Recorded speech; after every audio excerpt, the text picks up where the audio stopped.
afternoon, doctor. My name is EshikaParuchuri, and I'm a sophomore at Woodbridge Academy. I would like to thank you, firstly, for joining me in this initiative. Welcome to the Healthy Teens podcast. I hope you are keeping well. What is a muscle strain? How is it caused, and what issues does it lead to? Okay, so the very first thing is muscle strain is when muscles move certain way. So there are like muscle cells which go like this hand to hand when the muscle is moving. So when muscle is not able to perform this activity and there is some kind of um, impact for some reason in this movement, that is muscle strain. And it can be caused by multiple reasons. It can be caused by the electrical charges which are not going in properly. It can be done with overuse of a muscle. It can happen when you have the faulty posture and muscle need to work for a long time in a certain position. Absolutely, it can happen anyways like that. So it is the fault of the muscle which is not able to perform the way it should perform. Okay. And what are some long term effects of untreated sports injuries in teenagers?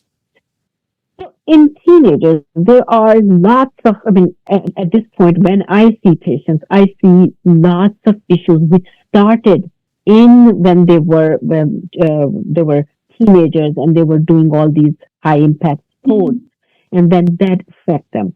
So depending how you train your body, training your body is very important. What happens with teens is when they get into these sports, because as we all think when we are teenagers that we are invincible, nothing can happen to us.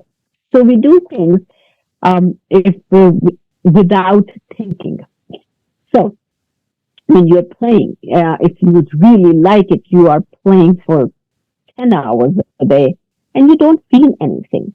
Although you don't feel anything, but your muscles do keep that tension which stays in them. Okay, the wear and tear on the muscle can happen. So if the recovery is usually much easier in the teens, the production of good blood cells and all the materials which cause the healing in the muscle does happen very quickly in teenagers. I was also wondering, can musculoskeletal disorders be genetic or can they also skip generations? So yes, musculoskeletal disorders can be genetic. There are some of them which are definite, like osteoarthritis. If your parents had that or their parents had that, yes, it can skip generations too. But you might get that. It's a big winner of who gets mom's arthritis and who gets dad's baldness, right? That kind of thing. So it definitely does skip generations too. It can be like there are certain diseases which goes in generation to generation, like osteopenia, osteoarthritis, osteoporosis that goes from generation to generation. There is another EDS which can go from intergeneration to generation. EDS is Ehlers-Danlos syndrome, where your ligaments are very stretchable, very loose. So it can go from generation to generation.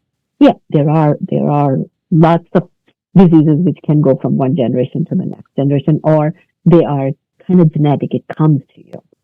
I don't need to attend physical therapy until I'm old. That is not true. That's it for sure. We see patients throughout our the walks of life. I have patients who are 5 years old all the way to they're 90 years old. So a lot of teenagers we are seeing, and in pelvic wellness we are seeing them. The again, for physical therapy, don't go for physical therapy just for the sake of when the problem happens. It should be coming before the problem happens for the wellness part of it.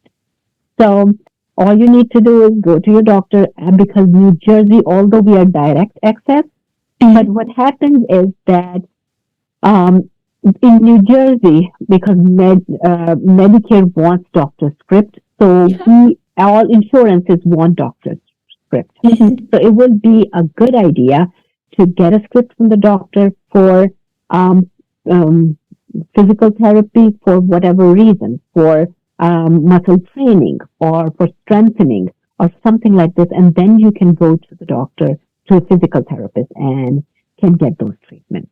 So definitely a busted myth. You gotta Okay. go whenever you need it.